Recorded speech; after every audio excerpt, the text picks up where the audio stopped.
Ready? Ready? Are y'all ready? Cause it's real talk. It's real talk. Tabby, Tassie.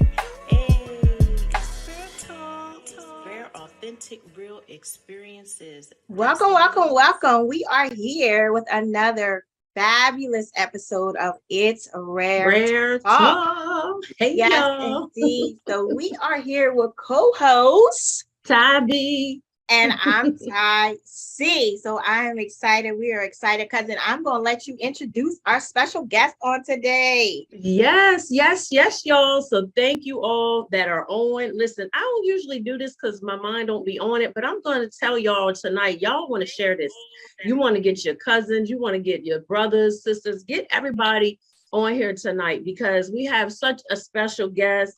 We have been, I don't even want to use the word excited, but we have been looking forward to this episode. Like me and cousin were texting, like, this is going to be good. Like, we just knew that this episode was going to be so good. Like I said, we've been looking forward to it. We were talking earlier about this young man, even comments and people were sharing the post, that he was going to be sharing his story on tonight. I'm walking through the store with tears and I mean, just so elated, just so joyous about this young man who I had the pleasure of working alongside a couple of years ago. And so, y'all, I like to introduce to some and present to others, none other than Mr. Andre Childs. Welcome. Welcome, welcome, welcome. We are excited. Cousin, thank you so much for the connection with Mr. Childs, and Mr. Childs, once again, we just want to thank you for being here.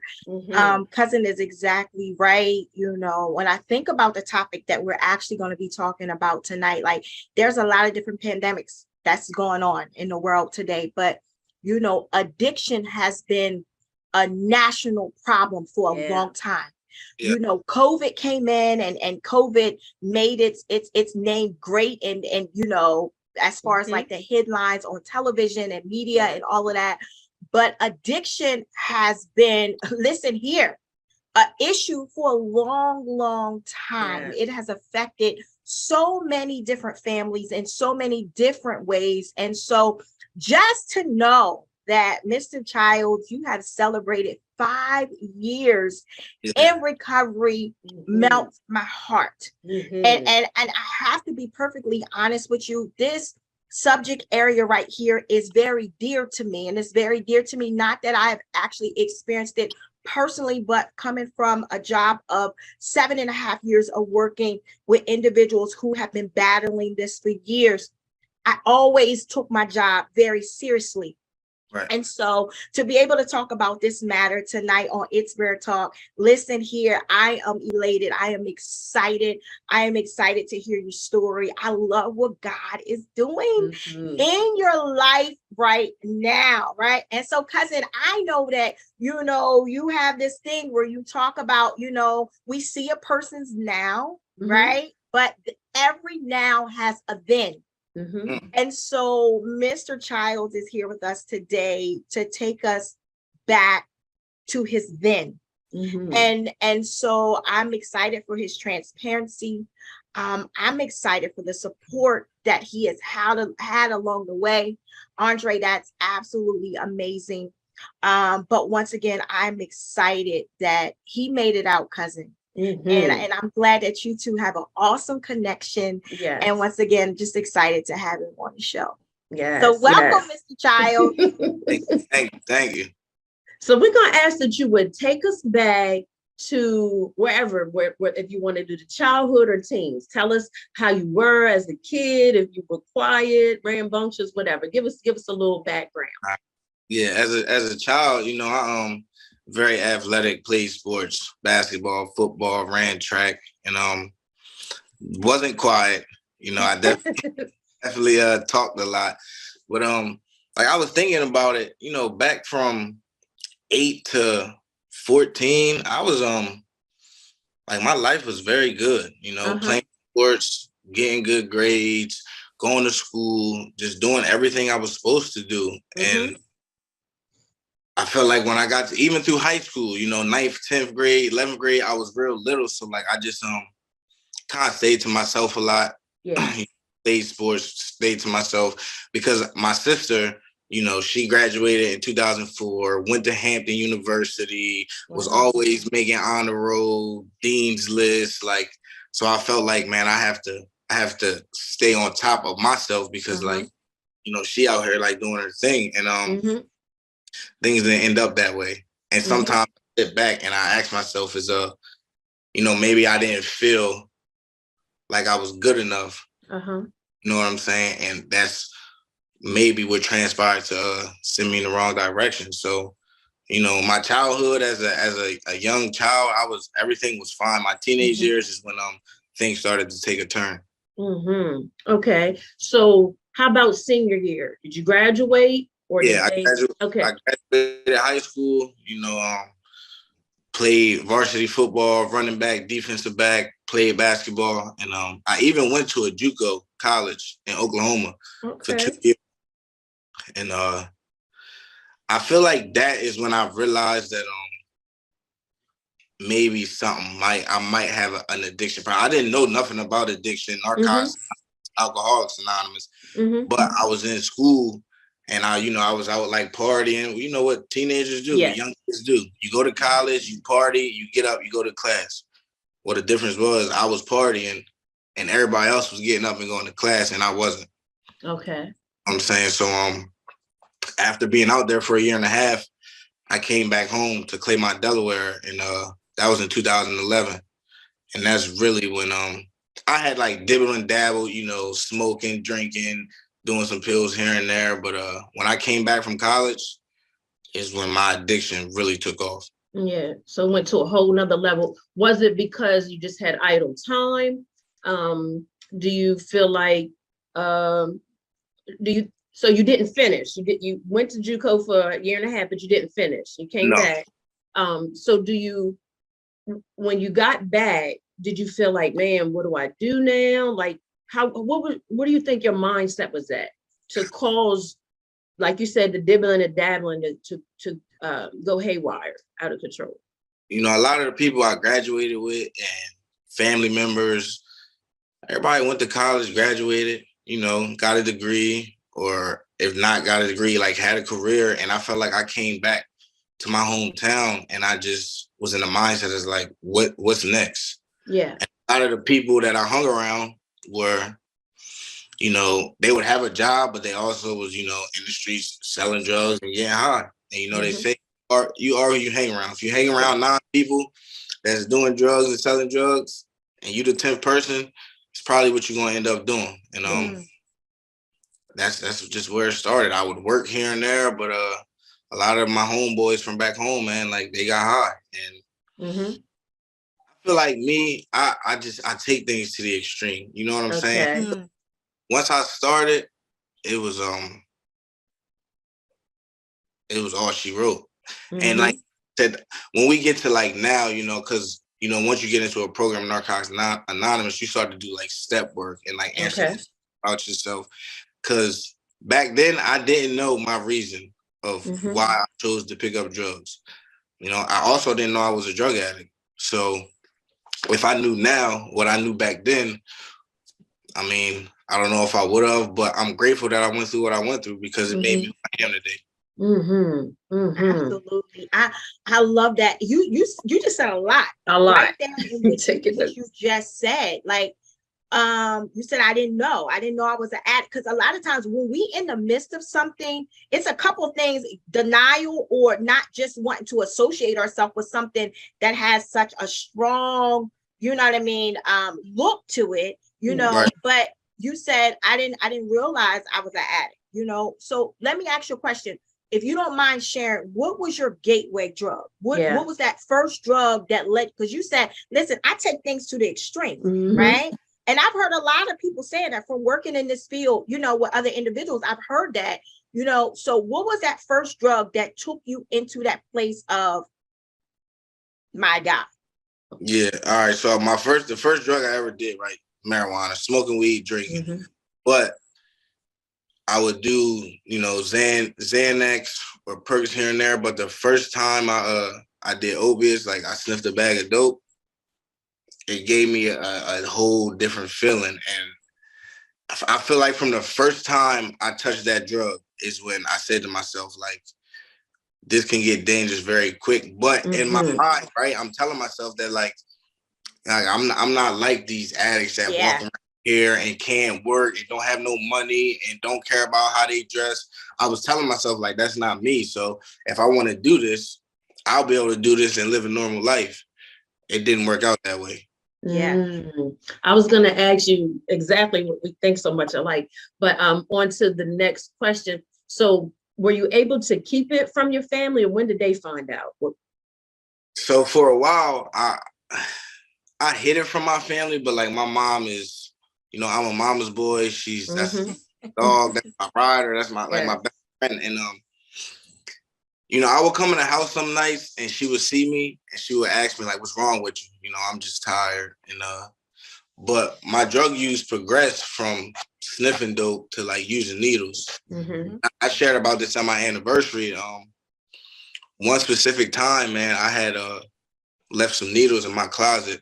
And my mom, she knew something was going on with me. She knows me. I walk in the house, eyes bloodshot, or my pupils all pinned. She knows something's going on. And she looked through my closet and she found a pack of needles. And she said to me, "We got to figure something out." Because my mom, she's like, "I'm not going to let you die in these streets from using drugs."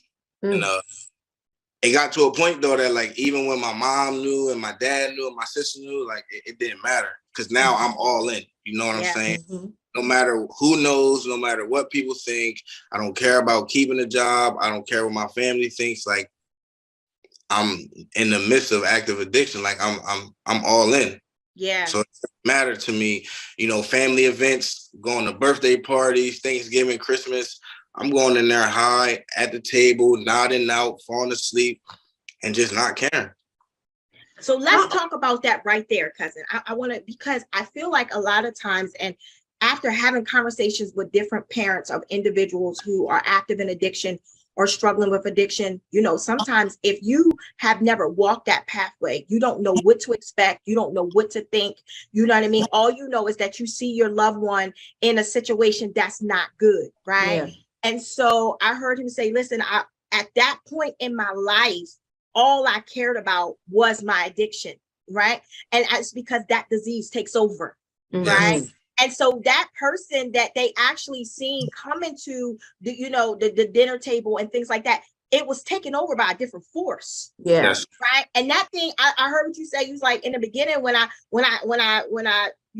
took on the heavy stuff, the opiates or whatever, I knew that it could become dangerous. I heard about it, you know what I'm saying? But in my mind, because right at that point, it hadn't taken over your mind. In your mind, I got control over this. Yeah. Right? That's what a lot of people actually believe, that they got control over it. You know what I mean? Not realizing that thing right there, man, that's a demon all by itself. All by itself. Yeah, that thing, it's coming to take over everything. And before you know it, the individual is out of control with it, right? And so here you are, you're showing up. You still showing up, but you showing up with something riding your back. Right. Yeah. Wow. I was going to ask too, were you working? Were you still functioning like with a job, or was you just like getting your money in the street or whatever? I was working. I would have a job here and there, Okay. I used to work with my uncle cleaning like Wawa floors, and then I worked at Bellevue State Park. Worked there for about 4 months, got fired. Worked at Stanley's, a restaurant. Worked there for about 7 months, got fired. I would have a job, but I could never keep a job because if I woke up one day and I didn't have no drugs, there was no way I was going to work. And if I did go to work, I would try to find a way to either leave work and go use, leave work and go find some money, steal some money and go use. It was just, I couldn't keep a job if I didn't have drugs. I couldn't do nothing in life. But like she was saying, it was really a demon that took over my body. Like if I wake up today and I don't get no drugs in my body, I will not be a productive person. It had you like that. And so what's your age range during this time? I would say when I was deep in my addiction, 19 to 25. Wow. Wow. 19 to 25. Okay. Mhm. Okay. And so during that time, did you ever seek out like try to get any help that, I know your mom was on you and your family, but did you ever go into a facility at that time? Did you ever try, how, because sometimes somebody would try something for 30 days and that didn't happen. So did you try anything? I went to a treatment in Pennsylvania in 2014. I went 2 different times. The first time I went, I completed. I stayed there for 18 days. But at this point, I really was just going because I was trying to make my mom happy. Mm-hmm. You know what I'm saying? And I knew in my mind that like I was on like a little vacation. The day I left that rehab, I used. Mhm. And my mom is one of them type of ladies where like, okay, I'm a grown man. She telling me when I can and can't leave the house. And in my mind, I'm like, I'm not. When it comes to getting what I want, I'm going to do what I want. And she would try to keep tabs on me and try to get me jobs to work with people she was close to. But at the end of the day, the only way I was going to stop using is when I was ready. So I went to that treatment for 18 days, completed and used. I went back to that same treatment in 2015, and I was there for 3 days, and I left. And I got high as soon as I got in the car with the person that picked me up. Before we get deep into the interview, I need to shout out your mother. Yes, Mom. Right? I've never met your mom in person, never had a conversation with your mom, but I need to shout her out, right? And is your mom Miss Wanda? Yes. The reason why I want to say that is because like I told you prior, I was reading the comments on our Facebook page, and I can tell that your mom loves you. 100%. I can tell that your mom is one of your biggest cheerleaders. And from a mom to a mom, I get it. Yeah. Right? All she wanted to do was protect her seed. That's it. Right? And she was riding with you. I want to tell you something. Consider yourself blessed, because I've seen a lot of individuals whose support system fell off because they couldn't handle the fact that their child was in active addiction. Mm-hmm. And so for your mom to continue to ride that thing out with you to the point to where you are now, listen, Miss Wanda, shout out to you. Shout out to you. And so I just wanted to stop and say that and give her flowers. Wow. She's here. I'll add to that, because working with Andre, I know he loves his mom. He loves his mom. He's very family oriented. Yeah. And so I just wanted to highlight that we know mom did her part, we know this was not her fault or her doing. This was choices that you made, Absolutely. When you strong-willed and you have this mindset, I'm going to do what I want to do. That's, what I'm saying? Because even us, I guess we could call ourselves mama bears, because our kids are grown. My youngest is 16, but I'm still like that. Andre, me and Tonette, our boys they're knocking on 30, but we still like, where you, you know what I mean? Where you at? Because it's a different world, you know what I mean? Yeah. And I commend your mom for that. I'm not losing my son, because that's our mindsets with our boys, you know what I mean? So yeah, that's a lot with that. Yes. A lot with that. But I like what he said, cousin, not to cut you off. No, he said, first of all, he respected his mom enough to try to go, for the simple fact because he knew that would please her. Yeah. But to all of our viewers and individuals who are active in addiction right now, because cousin, we here to throw a line of hope. Oh yeah. Right, Andre, that you are part of the line of hope for individuals who still are part of your then. See, you've crossed over, but it's still some individuals that's still fighting in that place that we're talking about where you used to be. And so what you are doing now is you are physical hope for people to show that I've been there, done that, understand it all, right? But I also know that there is a way out, right? And so, cousin, I like when he said, I went there, because I knew it would make my mom happy, but I didn't go there because I wanted to go. That's right. Right. That's right. So we know that makes a difference in the treatment. That makes a difference in the recovery process. If that's not from your heart, right? If that's not something that you want to do personally, listen here, it doesn't give you that result that you're looking for. Not at all. Not at all. So we want to move forward. We want you to get us to your lowest, like that. I couldn't believe I got here. What was your lowest? I would say I went to Warwick in 2015. So in 2015 was when I'm talking about walking around. I haven't had a haircut for like 7 or 8 months. Track marks all on my arms, on my leg. I'm probably weighing in at like 105 pounds. And at a point in my life where like I didn't want to work, I'm 24, ready to turn 25.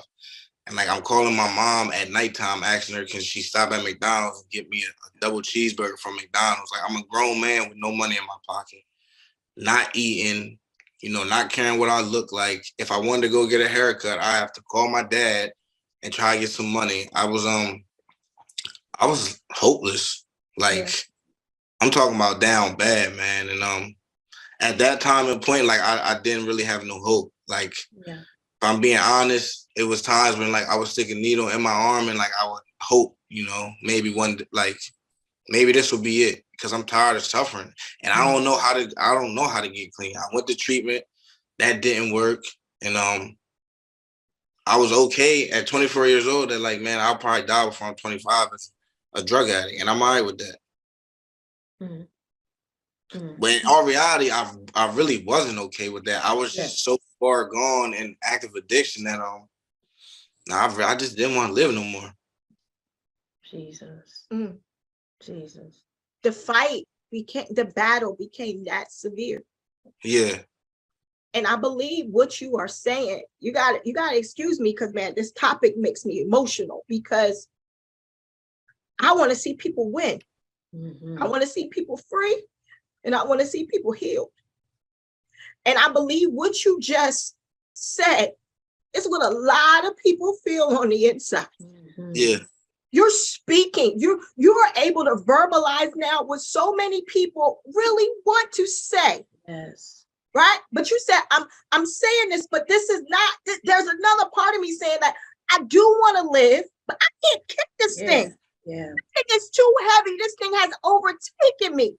This thing has taken me to my lowest point of just not caring. Yeah.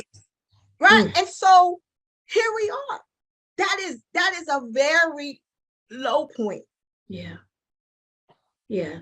And cousin called me before the show started. And she said to me,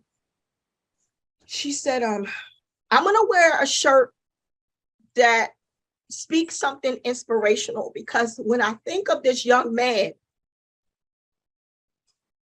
that's what I think about.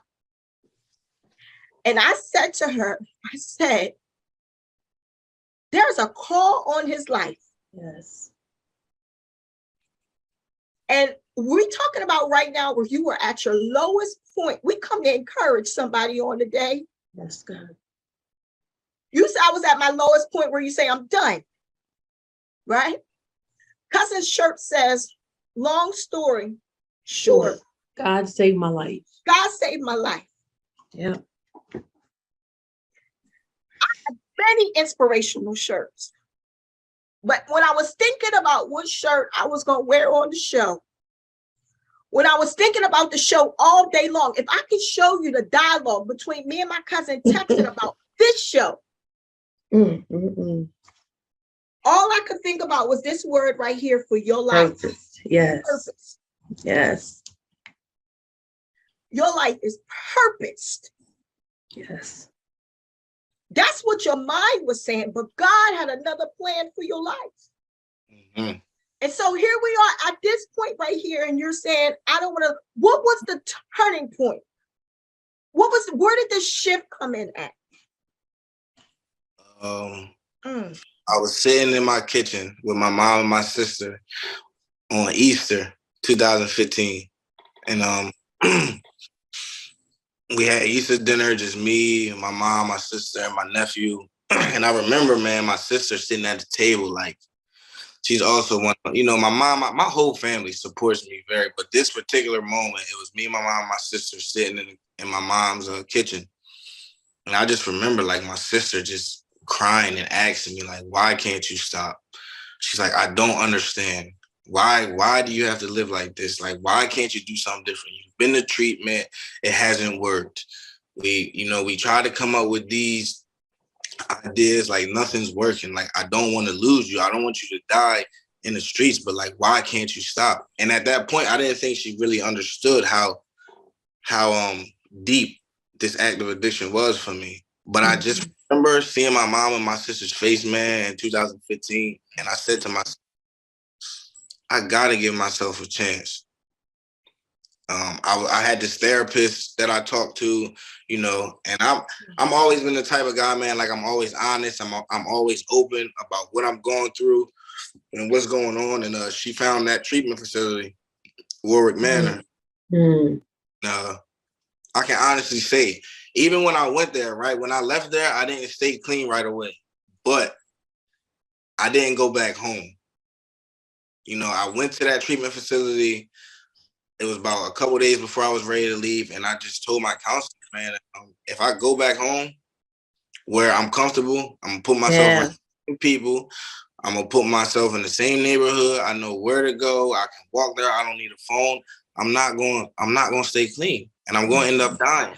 And I went to that treatment facility in 2015, and I stayed down here. But the disease of addiction is so crazy, right? Because like I still found a way the day I got out of Warwick to go back to Delaware one time, use, and then come back to Maryland to a recovery house. Because I still didn't know if I was ready to stop. Like I would go back and forth, man, so much. I don't want to use, but when that thing is on my shoulder talking to me, sometimes it's hard to shake it off. And 2015 was an up and down year for me. You know, I went to Warwick, I went back home, I went to a recovery house, I got a couple months clean. I think I had like 90 days clean. I got kicked out of the recovery house. I went to another recovery house. I kept using. I went back home, continued to use, then came back down here in October of 2015 because I said to myself, the only place I've ever got any type of clean time was on the Eastern Shore. And I felt like when I went back home after being down here, it wasn't even about like being in a dark place. It was just about the years that I've spent in Claymont, Delaware doing that, and the 90 days that I spent up here clean. And I said to myself, I'm tired of living this way, man.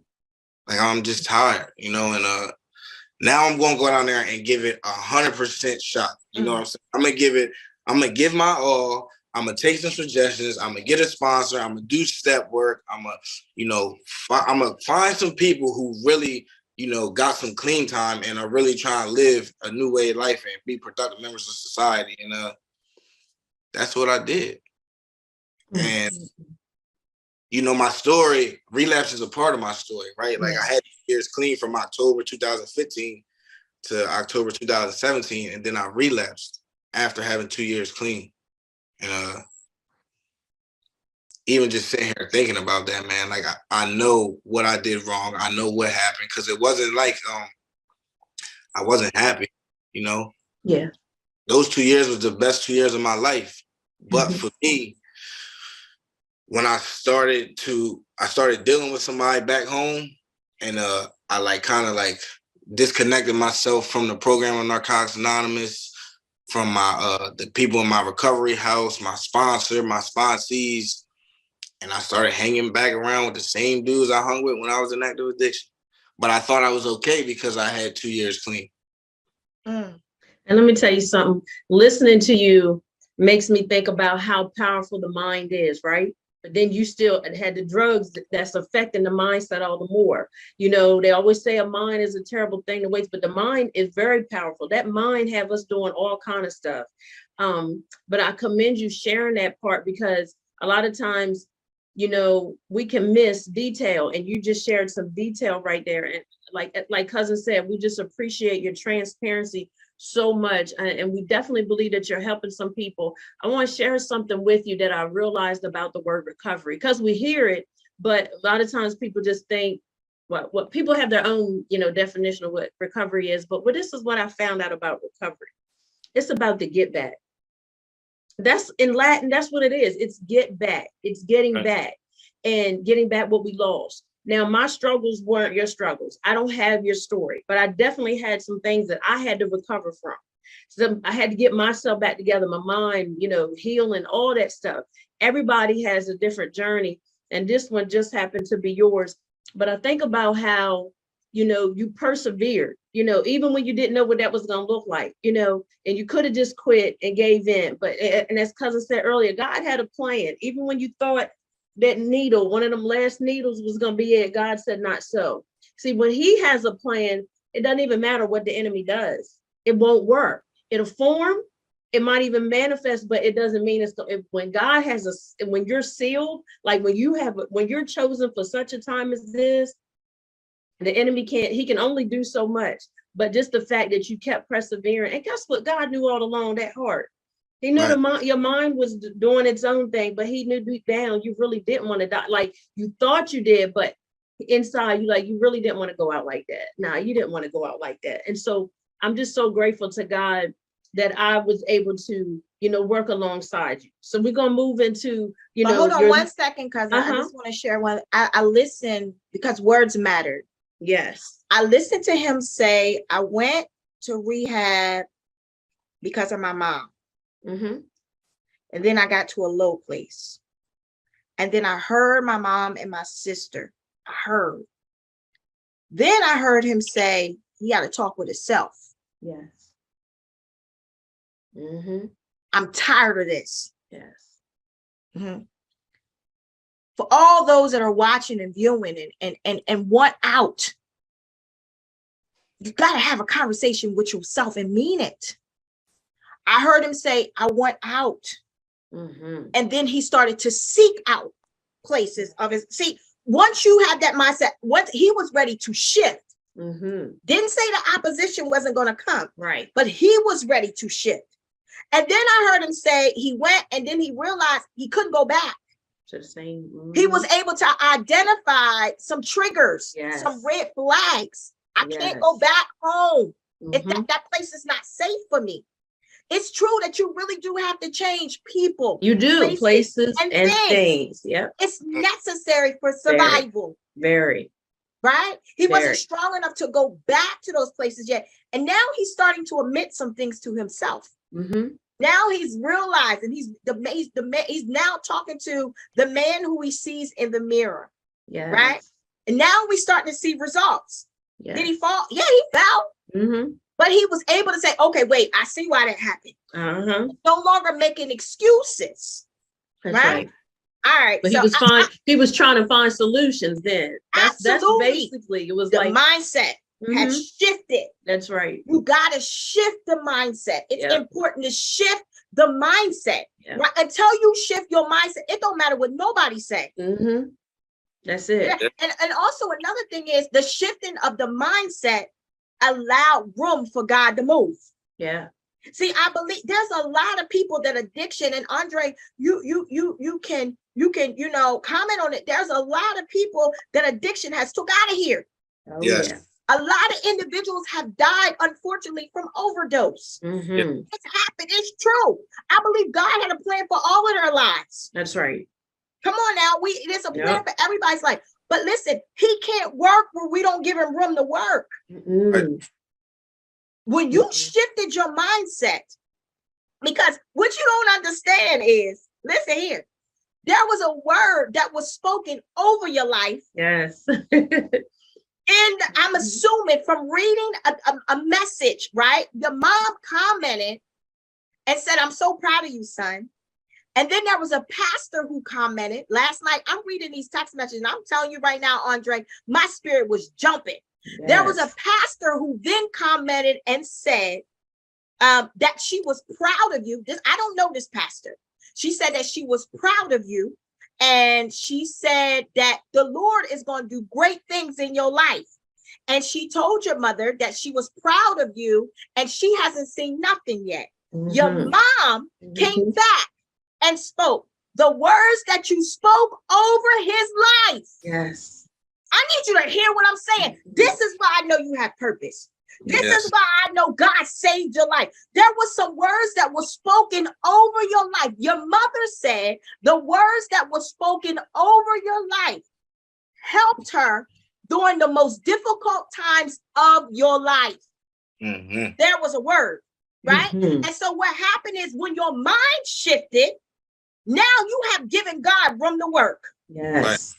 And every word that has been prophesied over your life, as long as you give God room to work, I want you to hear what I'm saying, young man, because I believe the world ain't seen nothing yet. Everything that you went through, it was for your good. And that's what you're going to help somebody else. But everything that has been spoken over your life, as long as you give God room to work, he can work. You ain't seen nothing yet. You have not seen nothing. I want you to hear what I'm saying. You have not seen nothing yet. Yeah. This is the beginning of great works for you. Yeah. And everybody does have a yet, but the yet is based on your yes to God. Your yes, because he doesn't force anything. Right. You know, and as cousin said, your ministry may not be behind no pulpit, but you definitely got a street ministry and on the court. That's because you sharing your testimonies, helping other people. You know what I mean? You saving folk when you open your mouth. That's why you can't be quiet. Right. You can't be quiet. So when I called you, when we were talking about our shows and our topics, so we're strategic. We don't believe in just doing anything just to be doing it. That's not where we're at. Everything that we do has to be purposeful. So when we were talking about one of the topics was recovery, and we were like, who do we, you know, and God instantly put you on my mind. And so cousin asked me like how many years you have been clean. And I told her, and she was like, are you sure? I said, all I gotta do is ask. I'm gonna ask. And so when you responded back and you called me, you was like, with no hesitation, yes, I'm ready. I'm gonna do this. And let me tell you something, because you did this, this is another leap. You're overcoming all the more. Every time you share it, you are overcoming. And I love when you were talking about the steps in the step program. So that's what every day is. It's one step at a time. It's not about getting to the end right away. It's step by step. And you definitely have a calling, and you definitely matter. And I just think about your now, because working with you, and I didn't grow up around you, only knew what you shared with me, but working with you, I seen, you know, how you were so family oriented. You would bring your nephew on the trips and stuff like that. And, you know, just being hands-on with the kids, very manneral, you know, you have your mannerism. Like, so I know mom put in that work. You know, you were a gentleman. And I wanted to publicly say that you were a gentleman. We worked in close proximity. You were a gentleman the whole time. And the only thing I would want you to change, you can drop the miss and call me sis, okay? Because she's like, oh, don't make me feel so. just call me sis, okay? Okay. Yeah. But I got you. I've been able to experience your now with you, working with those, you trying to save them, telling them your story. Yeah. You know what I mean? And so I'm just so elated that this is just a step. You know, you're going to have more opportunities to share. You're going to have more opportunities to be a light and a witness. And we definitely want to bring you on board for some things that we desire to do. So, cousin, I'll let you go, because I'm feeling like listen, so I want to talk about his now. So we heard about that last time that you used, and you was able to identify why, and you realized you had went back into some old places. Take us from that point to now. All right. I celebrated 2 years in October 2017. It was like the second week of October. Then I relapsed like November 1st or something like that. And my relapse was from November to December 6th. My last day using is December 6th. And I'll never forget it because, you know, I was going back and forth down 301, going to Delaware. And I was driving back. You know, it's like an hour, 45-minute drive. I'm driving back, no music. I had used, and I just was driving on the highway doing about 45 miles an hour, man, no music. with tears coming down my eyes, asking myself, how did I get here? I know how I got here because I know how I got the 2 years clean that I got, and I stopped doing what I was doing when I was in recovery. So I know how I got here. And I picked up the phone, I called my sponsor, and I'm like, man, listen, I'm driving back to Maryland. I need to move back in the recovery house. I give you my phone, I give you my car keys, I give you my wallet, I give you everything I got. And I mean, I don't want to do this no more. Like I'm ready to get back to being happy, you know, and loving myself again. And that's what I did. December 7th, I moved into recovery house. That was in 2017. I've been clean ever since. And I came back with the same intentions, man, of like going to meetings, going to IOP, getting a sponsor, doing step work, reading literature, reaching out. You know, I already had a network because I had some clean time before, and just taking it one day at a time, you know. And over the years, over the last 5 years, man, as y'all know, you know, I had a son who, man, on my worst days, clean, man, like, you know, because life is not always easy. You know what I'm saying? Just because I got clean does not mean that every day is going to be great. And that doesn't mean that I'm not going to think about using. You know, I used to ask myself, like, man, with the clean time that I got, like, if I share about I want to get high, like, are people going to judge me? But at the end of the day, like, I'm a drug addict. I'm just in recovery. Yeah. I got 5 years clean, so the thoughts still won't come, but thoughts aren't facts. You know what I'm saying? Like, I can think about using, I just don't got to act on it. And if I go into a meeting and I share about it, usually the thought goes away. And as long as I don't obsess about the thought, you know, think about it for a couple minutes. All right, come on, man. Like, we're not going back to that, you know, and keep it moving. But even on my worst days, man, like that little boy that's in the living room with my girlfriend right now, you talking about motivation. Of course, like, I did this for myself, right? Like, when I came in here this last time, I'm like, I'm not doing it for my mom. I'm not doing it for my friends. I'm not doing it for nobody but me. You know, I want to be clean. But today, like, it's not just about me. You know what I'm saying? Because like, I got to show up as a father, you know, as a friend, as a brother, as an employer, but most importantly, like, for him. Because y'all know, man, a lot of kids grow up without fathers. Yeah. And one thing that I'm not going to let happen is Baby Dre grow up without his dad, or Baby Dre see his dad in active addiction, because he don't know that guy that was in active addiction, sticking needles and smoking crack. He's never seen that guy. And he don't have to. No, he doesn't. That's good stuff. Doesn't have to. And I honestly believe, man, that like where I'm at today in my life, like, as long as I continue to do the things I need to do, he's never going to see that person. Wow. I love that. I love that. And I got to see him before we got on. He was like, who's that? He's so cute. He is so cute. So let's share a little bit more about your support system, because we one of the things we were talking about earlier is a beautiful thing to have it. Everybody doesn't have it. And, you know, we wind it down, you know, to the end of the show, this interview, but to have that, as Cousin was saying, everybody doesn't have that. How does that make you feel? How does that make you feel? Makes me just feel loved, you know, and it also reminds me that, like, the things that my mind was telling me when I was in active addiction wasn't true. You know, that was just me being caught up in the grips, because I could easily say, like, oh, my family don't care about me. My family doesn't love me, so I'm gonna go get high. Like, nah, that wasn't the case, because as you can see, like, my family shows up. I got NA family that's not intermediate family, but I mean, they show up on a daily basis. When I celebrated 5 years clean, man, my family it was like 30 of them that came down here to drive 2 hours to Cambridge, Maryland, to sit in the church and listen to me share my story.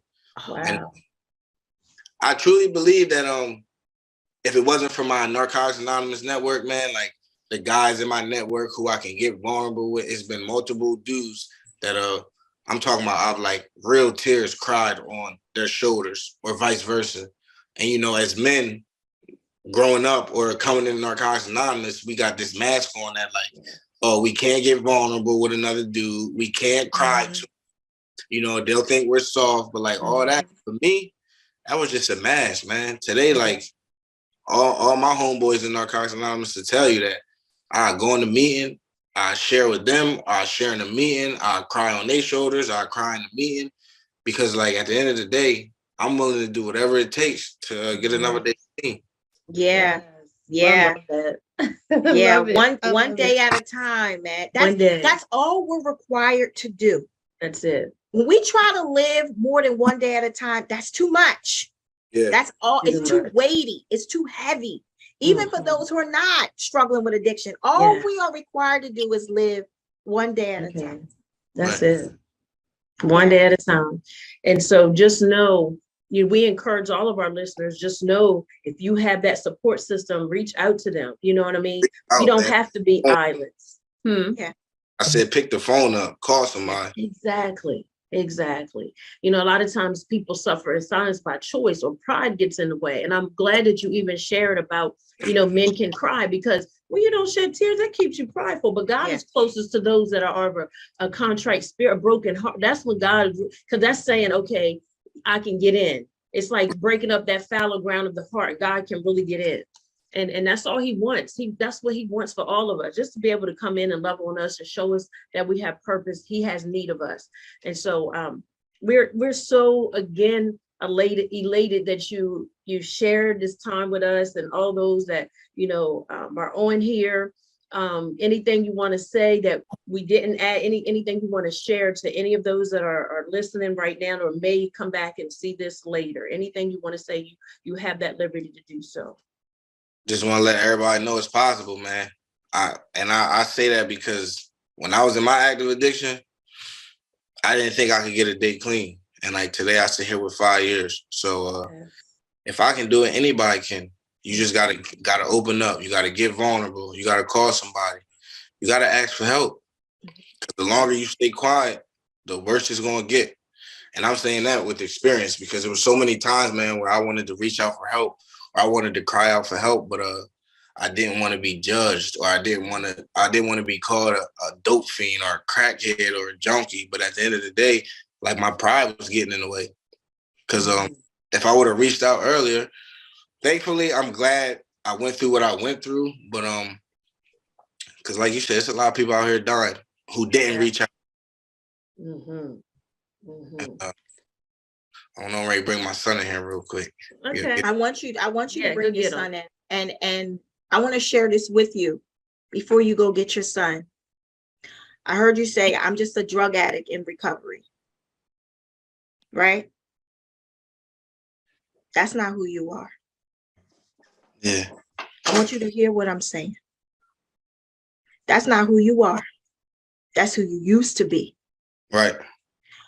From this day forward, every word that you speak out of your mouth over you, speak something different. Yes. Right. You are a man of God with purpose. Right. With a story to tell, who shall live and not die. Right. And declare the works of the Lord. Now, no, speak something that's who you used to be. Right. I got a lot of stuff I used to be too. Yeah. Right. But when I speak of myself now, I speak something different. Right.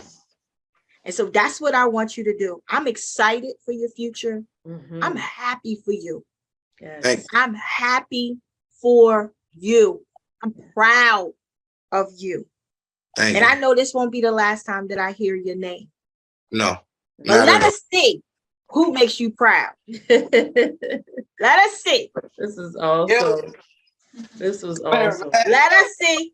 Look, we see the smile on his face already. Let us see. Hey. Absolutely handsome. Hey, little Dre. Hey. Handsome young man. Yeah. Yeah. Listen, we see the smile. No, listen. We see the smile that he actually puts on your face. Continue to be that great father. Continue to make memories with him. Right? Remember what you said. What he don't know, he don't have to know. It's a fact. You continue to make life great for you and him. Hi, little Andre. How are you doing? Nice to meet you, sir. Nice to meet you. It's here. He be talking. Here. Hmm? Why got that in here? The light. They Why you need got the- that in here? That's Don't a you love that blessing. curiosity? I Yes, love it. that's a blessing. Go So, ahead, cousin. I'm just gonna say, so again, Andre, we appreciate you. We want you to stay motivated, stay encouraged. Remember, it's a one day at a time. And when you said something to the viewers about reaching out, anybody that's struggling, because when we hungry, a closed mouth don't get fed. So when we hungry, we're gonna open up our mouth and say something. So if we want something different, we do need to open up our mouths and just ask for help. Let's get that pride out of the way. So Right. again, thank you. We appreciate you. We want you to enjoy this holiday time. Love on your family. Tell your mom we said hello, because next year, Lord willing, when we host our live recording, we want you in the place. We want you to bring Absolutely. your family. We're Okay. gonna have some things for you, so we will give you details. But reach out if you ever need us. We appreciate you so much. Absolutely. Until next time, y'all. It's Rare Talk. Hit us up at itsraretalk@gmail.com. Follow us, share. Y'all share this. This was so good. This was so good. Until next time. I truly appreciate y'all. Absolutely. Listen here. Keep doing it, man. I got you. Keep doing it. Keep doing that. Proud of you. Until next time, it's Rare Talk, y'all, where everything is rare, authentic, real experiences. We are so grateful for the interview with Andre Childs. Until next time. That's what it is, y'all. Be blessed. All right. Ready? Are y'all ready? Cause it's Rare Talk. It's Rare Talk. Tabby, Tassie. Hey, it's Rare Talk. Rare, authentic, real experiences. That's what it is.